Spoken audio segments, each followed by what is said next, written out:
Добрый день, уважаемые коллеги, добрый день, уважаемые папы и мамы, бабушки и дедушки, все, кто хотел бы, чтобы их ребенок был умным, здоровым, чтобы он умел хорошо выполнять разные сложные задачи. Сегодня мы попробуем говорить с несколько необычной стороны, как же сделать ребенка активным, как его сделать заинтересованным и какие нужны для этого средства.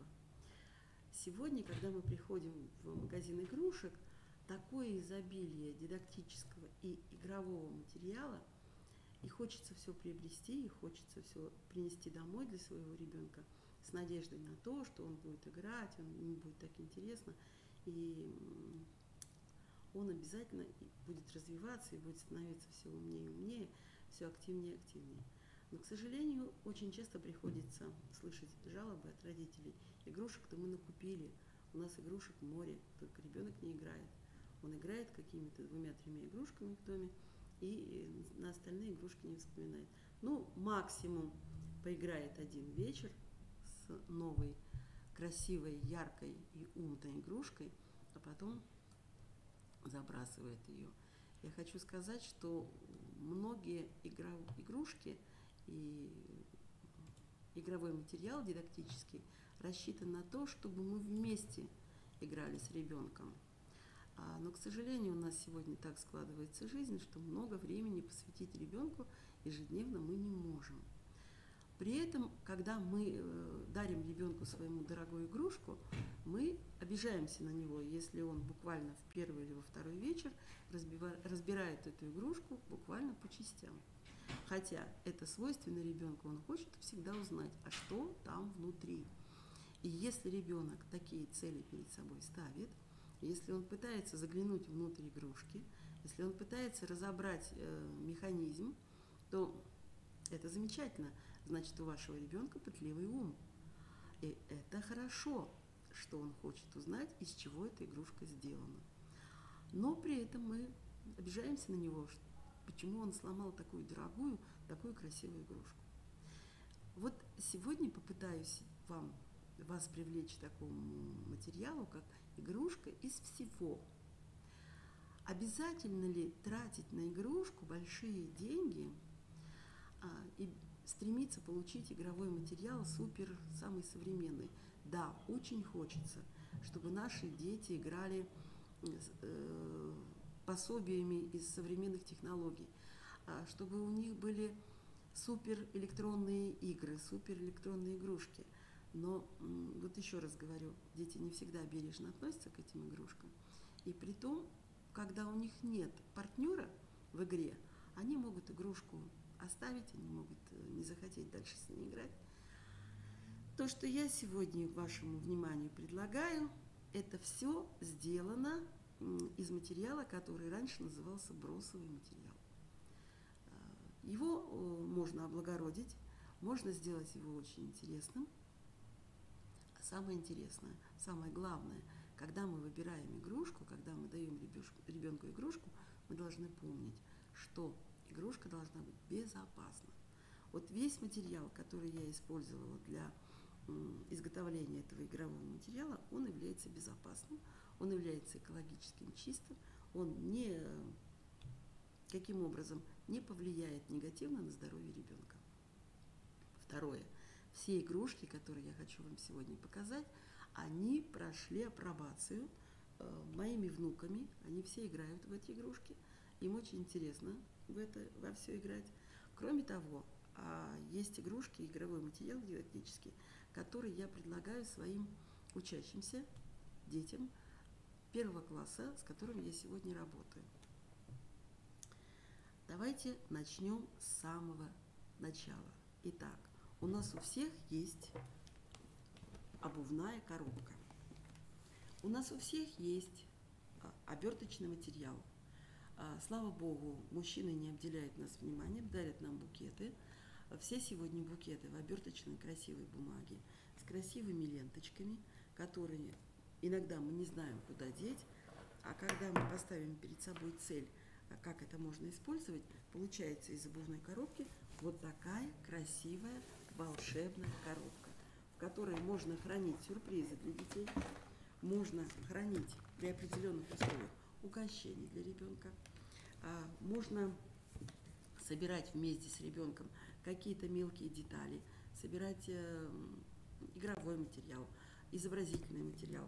Если вы все разложите в такие красивые коробочки у себя дома, в уголке, где ребенок чаще всего ваш бывает, то это будет очень нарядно, очень красиво, эстетично и аккуратно.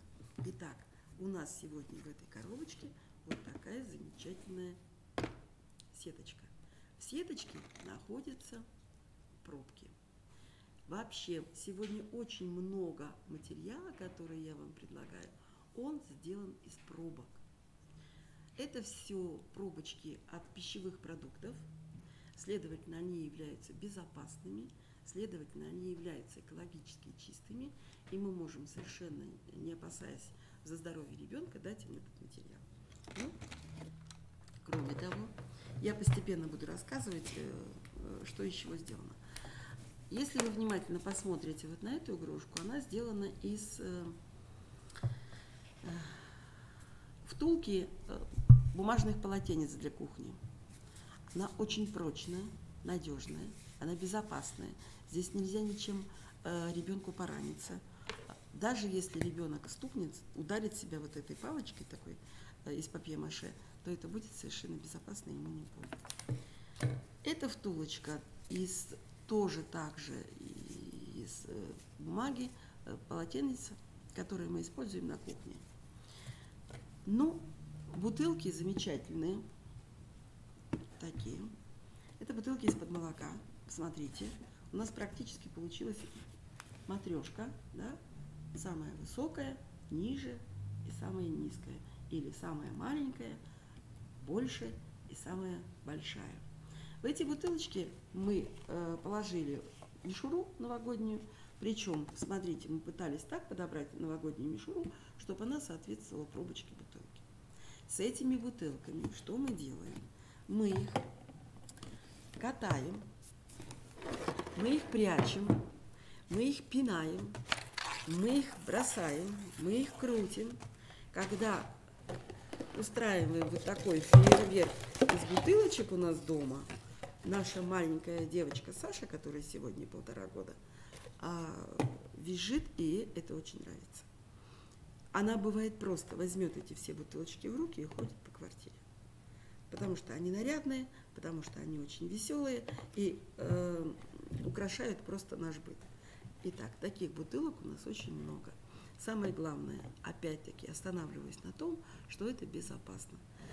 Если вы поиграете с ребенком вот так, привычный вариант измените.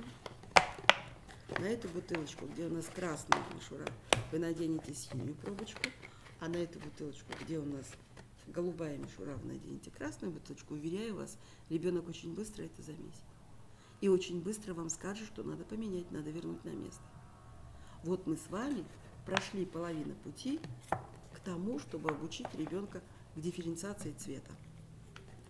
Не надо долгих занятий, не надо долгих объяснений ребенку.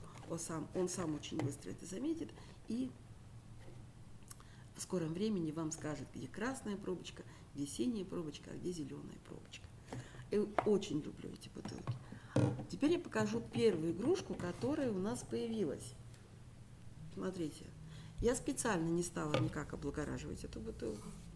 Это белая бутылочка от кефира. У нас была такая ленточка, мы привязали. Мы эту бутылочку дали ребенку, когда она только-только начинала ходить. Она брала бутылку и ходила по квартире, таскала за собой. Теперь мы эту бутылку опять-таки бросаем. Причем, знаете, я хочу сказать, что ребенок очень четко понимает, что если она сильно бросит бутылочку, она улетит далеко. А если она не очень много усилий приложит, то бутылочка далеко не полетит. Вот нам с вами графомоторные функции мы будем развивать и готовить ребенка к письму, чтобы он понимал силу своих действий и результат, полученный в результате работы с этой бутылочкой. Так, что мы любим и еще во что играть? Вот эти маленькие контейнеры, они наполнены крупой. В 3 контейнерах гречневая крупа, в 3 контейнерах манная крупа, в 3 контейнерах горох. Посмотрите, вначале я предлагаю ребенку найти контейнеры с одинаковым звуком. Здесь у нас манная крупа, может быть, не очень слышно. Так, 3 контейнер с другой крупой, уже другой звук. Итак, ребенок учится слышать одинаковый звук, звучание одинаковых контейнеров. Потом, когда мы ему предлагаем больший выбор, он с легкостью найдет 2 контейнера. Во-первых, они одинаковые по цвету, и цвет будет ребенку подсказывать, какие надо контейнеры взять. Усложняем задачу. Мы ребенку предлагаем еще один контейнер с таким же звуком. Еще один контейнер с таким же звуком. Теперь ребенок должен найти, понимать, что есть одинаковые контейнеры по цвету, но есть еще другой контейнер другого цвета, который звучит точно так же. У нас обязательно вот среди этих игрушек может быть игрушка пустая, чтобы мотивировать ребенка прислушиваться, и чтобы он понял, что есть контейнеры не только звучащие, но и не звучащие, там, где звука нет. А для того, чтобы это было весело, для того, чтобы это было красиво, вы вместе с ребенком можете вот эти контейнера обклеить цветной бумагой. Еще лучше будет, вот здесь, видите, у нас гладкая бумага цветная, да? А вот здесь шершавая. И когда разным по фактуре материалам мы обклеиваем эти контейнеры, получается еще и очень хорошая стимуляция тактильных ощущений. Ребенок знает, что такое гладко, знает, что такое шершавая поверхность. Мы можем с вами и использовать металлизированную бумагу, блестящую, абсолютно разных оттенков, абсолютно разного цвета. Этим можно играть как угодно. Мы этим играем в прятки еще, кроме всего прочего. То есть я могу спрятать все контейнеры, а дети будут искать где-то, где в шкафу, под столом, под креслом, за креслом. И когда мы обговариваем, где находится вот этот контейнер, мы еще и формируем у ребенка пространственное представление. Мы формируем у него представление о пространственных предлогах. Я думаю, что когда малышка вырастет, для нее употребление пространственных предлогов уже не будет столь сложным, как это бывает у других деток. Так. Мне очень нравится, я очень люблю вот эти игрушки. Я уже показала. Смотрите. Очень просто сделать. Сделать такую игрушку займет у вас времени 30-40, не больше. Ее можно сделать яркую, ее можно сделать нарядную. Опять-таки, это ваша фантазия, это ваше желание. Самое главное, эту игрушку вы делаете вместе с ребенком или вместе с детьми, с которыми вы живете. Они вам будут помогать намазывать клеем, они будут придумывать, какой рисунок вы будете делать, они будут выбирать вам шнурочки, в какой последовательности повесить. А у нас с вами есть образовательная задача – формировать у ребенка правильно щепоть. Вот он берет. К сожалению, у нас сегодня у детей нет пуговиц, к сожалению, у нас нет крючков, у нас остались одни липучки, и поэтому наши ручки маленькие развиваются проблематично. Когда у нас были пуговицы, когда у нас были крючки, мелкая моторика не так страдала у детей, как сегодня. Да еще наши гаджеты, телефоны, когда работают вот эти 2 больших пальца, остальные пальцы не работают. И я смотрю вот на деток, которые пришли в 1 класс, проблемы с мелкой моторикой огромные. Давайте начнем вот с таких простых игрушек. Итак, ребенок, он не может взять целой рукой, так как он берет ложку, так как он берет какие-то предметы. Здесь нужно действовать только 3 пальчиками. Вот она щепоть. Прихватили и тянем. Когда мы с вами работаем с этими шнурочками, мы можем читать стихи. Уронили мишку на пол, оторвали мишке лапу. Все равно его не брошу, Потому что он хороший. Мы с вами можем проговаривать звуки, звукоряд гласных звуков. Сейчас попробую. Ау. Веревочка тянется, и ребенок понимает, что делать промежутки между произнесением звуков не следует.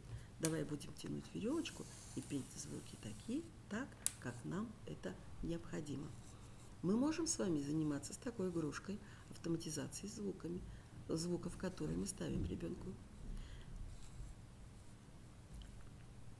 Ша, ша, ша, ша, ша, ша. Еще подобная игрушка.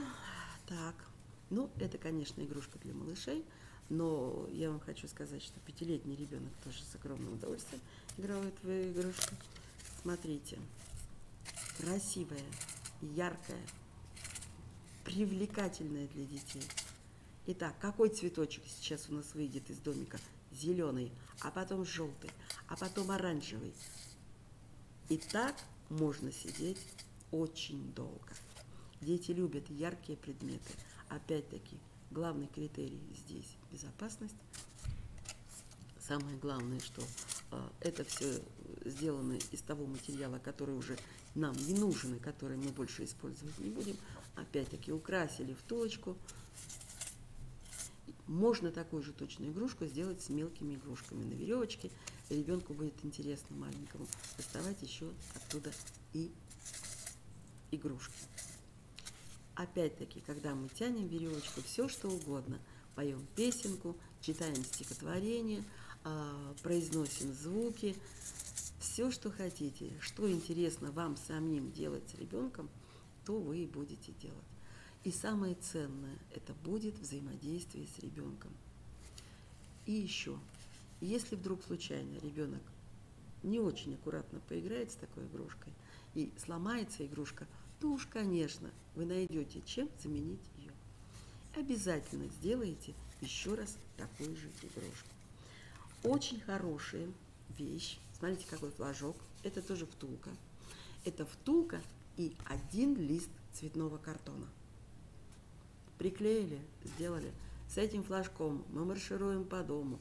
Мы с вами можем этот флажок использовать, если у вас мальчишки строить дорогу, и использовать этот флажок как часть постройки. Этот флажок можно использовать, когда вы хотите наградить вашего ребенка за что-то, за какое-то хорошее и интересное действие. Ваш ребенок очень хорошо сегодня прибрался или очень хорошо выполнил задание, вот он получает флажок, флажок стоит. Опять, флажок сделан вместе с ребенком. Мы с вами рассказали ребенку и про цвет флажка, и про форму флажка, и научили его пользоваться правильно клеем. Мы научили ребенка понимать, где верх у флажка, где низ у флажка. Флажок и еще. Посмотрите, посмотрите, вот какой флажок у Вити. Кто флажок смастерил? Витя сам смастерил. И когда ребенок будет учить это стихотворение, и в руках у него будет вот такой флажок, уверяю вас, стихотворение будет выучено значительно быстрее, а вы получите огромное удовольствие от того, что ваш ребенок приобщается к поэзии. Ну, продолжаем дальше. Тоже несложная, немудреная игрушка. Это страница от книжки. В странице от книжки выбиты дырки. Выбиты дырки. Опять-таки, свободная ленточка, яркая, позволяет нам изготовить из этой игрушки очень простую, очень яркую и интересную шнуровку. Не молчите, когда вы что-то делаете с ребенком руками. Озвучивайте это. У нас есть масса детских песенок, у нас есть много детских стихов. Я понимаю, что мы сегодня уже практически забыли все стихи Агния Барто. Давайте будем возвращаться к тому ценному педагогическому опыту, который накоплен в педагогике. Вы можете и в большую дырку, то есть ребенку шнуровка вот на такой страничке, которую вы сделаете сами, доступна и очень маленькому, потому что он будет работать вот в этой большой дырочке, и ребенку повзрослее. тому, которому 3, 4, даже 5 лет. Так, любимая моя игра, любимые мои вещи – это пробочки. Вот посмотрите, у меня они есть разные. Есть пробочки из-под молока, они разноцветные. Вот наша коробочка из-под конфет, она с такими круглыми выемками. И вместо мозаики можно использовать материал. Вот мы сделали цветок, мы сконструировали замечательный цветок. Очень здорово и красиво. А если у вас ребенок постарше, а вы туда спрячете цифру или спрячете под пробочку букву, то можно еще таким образом учить ребенка и цифрами, буквами. А если вы спрячете в определенном порядке, а потом ребенок у вас снимет, вы можете начать обучить ребенка чтению. Вначале читать слоги, а потом простые слова. Пробочки могут быть абсолютно разные по цвету. Очень интересно работать с пробками, когда мы формируем такое мыслительное действие у ребенка, как сериации. Вы начинаете с ребенком, вы даете задание ребенку, как он должен выложить, так, как-то надо положить, чтобы видно, как он должен выкладывать эти пробочки, а ребенок потом за вами повторяет. И это, уважаемые педагоги и родители, путь к грамотному письму. Так. Есть еще очень интересная игра. Она пришла к нам в дом, когда появилось много таких, к сожалению, появилось много таких контейнеров. Вот они беленькие, они большие. Мы стали думать, что из них делать. И получилась вот такая игра. Игра получилась симпатичная. Она тоже в коробочке. Давайте посмотрим. Сейчас мы откроем эту бутылочку. Все бутылочки тоже облагорожены, они украшены цветной бумагой, и все они разные по фактуре. Вот это ворсистая желтая бумага, это абсолютно гладкая. Вот это гладкая, но не такая, как не глянцевая, матовая. Итак, открываем. А там у нас сюрприз. А там у нас такая длинная-длинная ленточка. И в этой бутылочке ленточка соответствует цвету бутылочки. И мы закрепляем с вами цвет, мы закрепляем такое слово, как длинная. У нас еще может быть широкая. Открываем эту бутылочку, мы тоже ждем, там будет синяя ленточка. А нет, она не синяя, а ребенок удивлен. Почему здесь не синяя ленточка? Почему здесь ленточка зеленая? Ленточки приклеены и к пробочке, и на дно бутылочки. Поэтому ребенок не потеряет пробочку, он будет вынужден спрятать ленточку в бутылочку обратно. Тем самым мы опять с вами отрабатываем моторику, мелкую моторику рук. Здесь мы тоже можем и петь, и читать стихотворения, и проговаривать отдельные звуки, проговаривать отдельные слоги. В общем, уважаемые взрослые, тут самое главное немножко, чуть-чуть пофантазировать. Вот еще вещь любимая. Я сразу хочу вам сказать, что вот это ведерко нижнее, оно зеленое.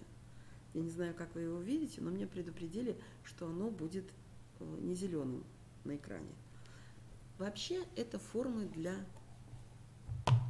кексов. Мне повезло, я в прошлом году купила. Они силиконовые. Опять-таки, они совершенно безопасны. Даже если ребенок стукнет кого-то рядом стоящего, то это будет не опасно для него. Посмотрите, какие они яркие, какие они привлекательные. Так, я теперь беру свои любимые оранжевые пробочки и даю задание ребенку. Положи пробочку не в желтое ведерко, не в зеленое ведерко. И ребенок должен немножко подумать и использовать по цвету, то есть соотнести по цвету. Я могу положить в желтое ведерко желтые пробочки, в зеленое ведерко зеленые пробочки, но чуть-чуть могу и ошибиться. Ребенок должен определить, где же ошибка, в чем ошибка, что неправильно. И он говорит: ай-яй-яй, вы положили не туда. Мы можем пересчитывать все пробочки и определить, в каком ведерке самое большое количество пробочек. Где больше, где меньше, где одинаковое количество. Это для ребенка очень интересно и очень привлекательно. Так, с этими ведерками мы играем как угодно. Мы строим башню. Вот она башня. Мы прячем под ведерки все, что угодно, любой предмет. Ребенок должен найти. Вот у меня есть свинка. Я прячу под ведерко и прошу ребенка вспомнить, под какое ведерко спрятана свинка. Ребенок ищет. И ура! Нашли! Здорово! Замечательно! Так. Еще раз хочу сказать, что это, конечно, все у вас есть какие-то предметы, какой-то материал, который вы можете использовать. Так, вот коробка из-под конфет. Видите, здесь наклеен лабиринт. И вот такие замечательные игрушки. Такие игрушки детям давали в каком-то магазине, не знаю. Теперь я ставлю. И получается такой ручной балансир. Ребенок должен дойти. Вот мы с вами опять-таки работаем с ручной умелостью. Мы с вами опять развиваем ручную умелость, а еще и координацию, которая у деток бывает недостаточно развита. Ага, я попала. Кроме того, можно в эту игру играть на время. Вы засекаете время. Если у вас есть песочные часы, то вы можете использовать песочные часы. И тот, кто быстрее пришел со старта на финиш или в середину вот этой коробочки, тот и победил. Так, мы прекрасно с вами знаем, что у деток дошкольного возраста проблема с пониманием и запоминанием направления право-лево. Ну вот такая беда у них. Когда мы играем с такой игрушкой, направо-налево, вверх-вниз, очень хорошо ребенок воспринимает. И этот материал он запоминает значительно легче. Это палочки от мороженого. Они раскрашены в разный цвет. Естественно, возникает сразу вопрос, где использовать. Ну, в первую очередь, это счетный материал, безусловно. Когда мы учимся считать, опять мы с вами берем оранжевые палочки, мы с вами берем желтые палочки и пересчитываем, мы узнаем, каких палочек больше, оранжевых или желтых. Сравнение числа. Но эти палочки мы используем, кроме того, что мы их пересчитываем, как конструктор.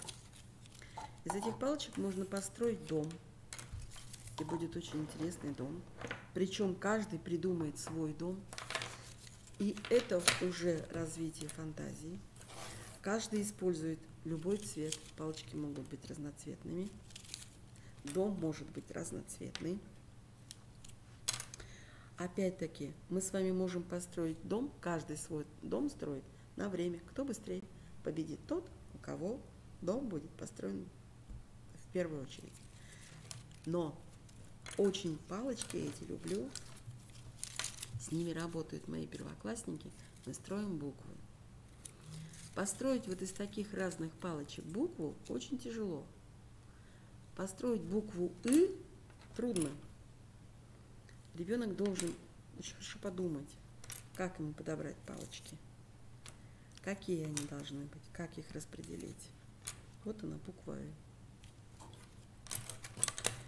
Когда я предлагаю детям разный материал для строительства букв, мы строим буквы, потому что нам нужно запомнить начертание буквы, это нам сложно бывает, они очень часто выбирают палочки. Они приятные на ощупь, ими очень приятно работать. Они разноцветные, они поднимают настроение. И ребятки с удовольствием работают с этими палочками, строят различные поделки. Я еще раз говорю буквы. Так, вот какая штука. Она сделана недавно. Это старый календарь за 2020 год.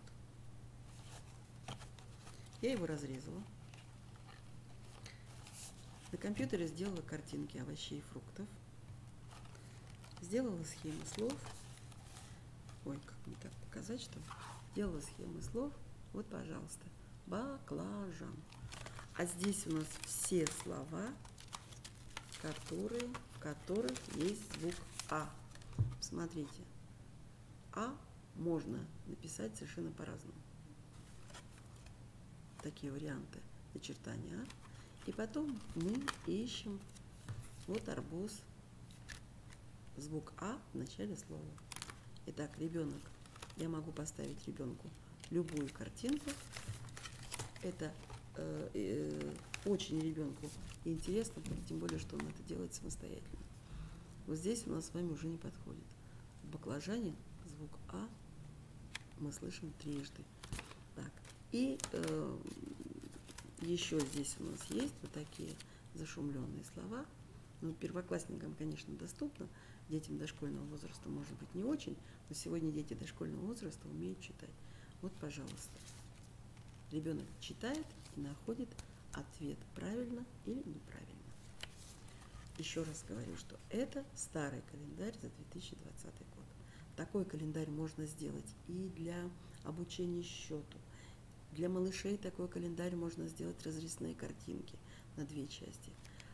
Для детей постарше можно сделать слоги, когда он будет листать его и соединять слова. То мы с вами отрабатывать будем навык чтения. Так. Есть еще одна игра. Это игра любимая моя. С этой игрой меня познакомили воспитатели одного детского сада. Посмотрите. Всем женщинам знакомы эти губочки разноцветные. Опять губочки соответствуют требованиям безопасности. Мы с вами моем посуду, мы берем их в руки. Следовательно, никакого вреда эта губочка здоровью ребенка не принесет. А мы называем это кирпичики. Это кирпичики. Мы из этих кирпичиков строим дорогу.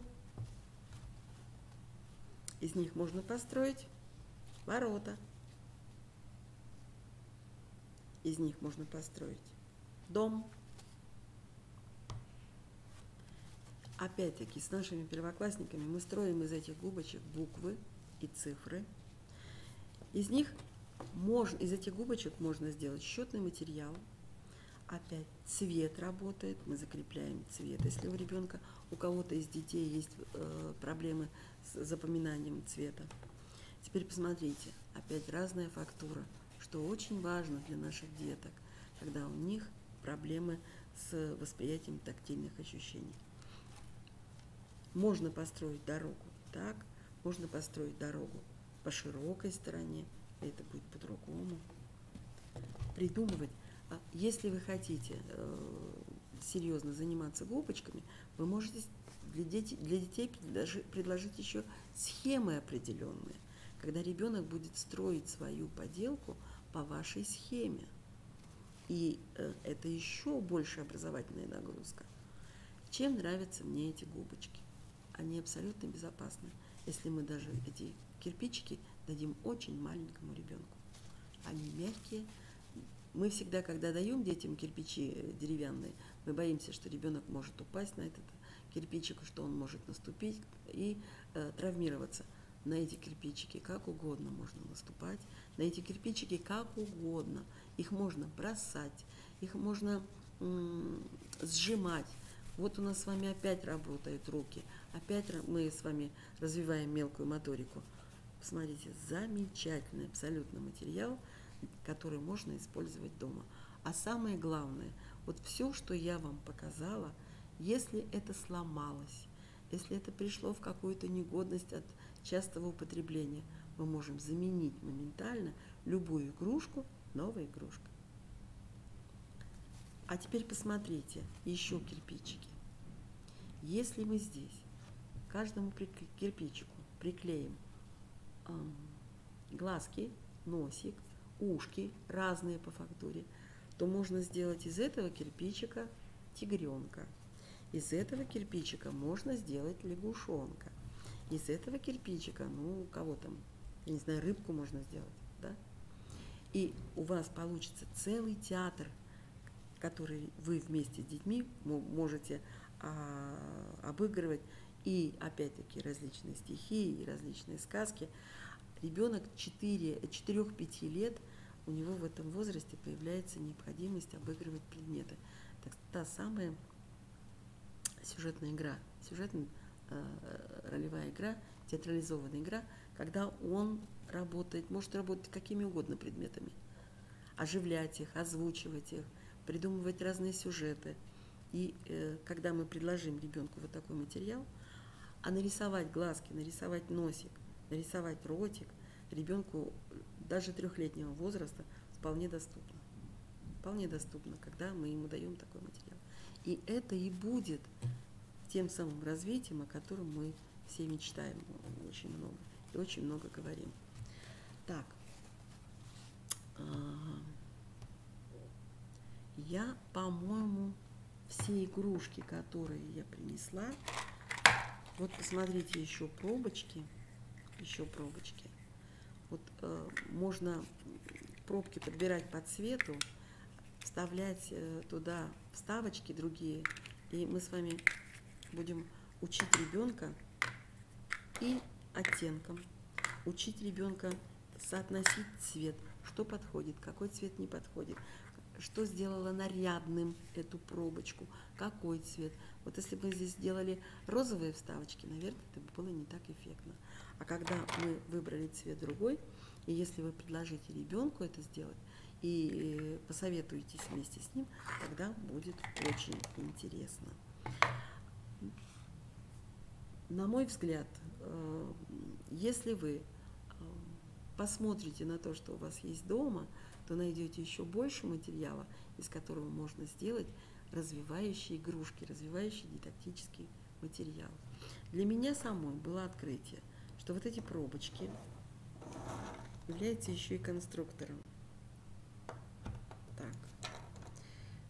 И нам бы хотелось в заключение нашей с вами сегодняшней встречи показать вот такой цветочек.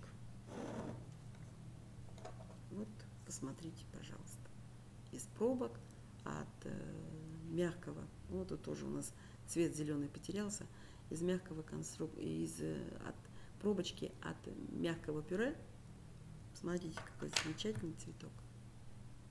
Может сделать даже маленький ребенок и подарить своей любимой маме. У нас скоро 8 марта. Давайте подумаем, что из чего, какой подарок ребенок может сделать вместе с папой. И это для него будут самые счастливые минуты пребывания дома. Это будет самое счастливое время, когда он будет вспоминать, как вместе с мамой, с папой он придумывал игрушки, а потом этими игрушками играл. И еще хочу сказать, когда ребенок получает готовую игрушку, магазинную игрушку, у него нет мотивации беречь эту игрушку. А когда ребенок вместе с вами сделал какую-то игрушку, он будет ее беречь. Потому что это он сам сделал, это он туда вложил свои усилия, это он туда вложил свой труд, поэтому даже вот такую простую игрушку он будет беречь. У меня на сегодня все. Спасибо вам за внимание. Всего доброго, удачи, до свидания.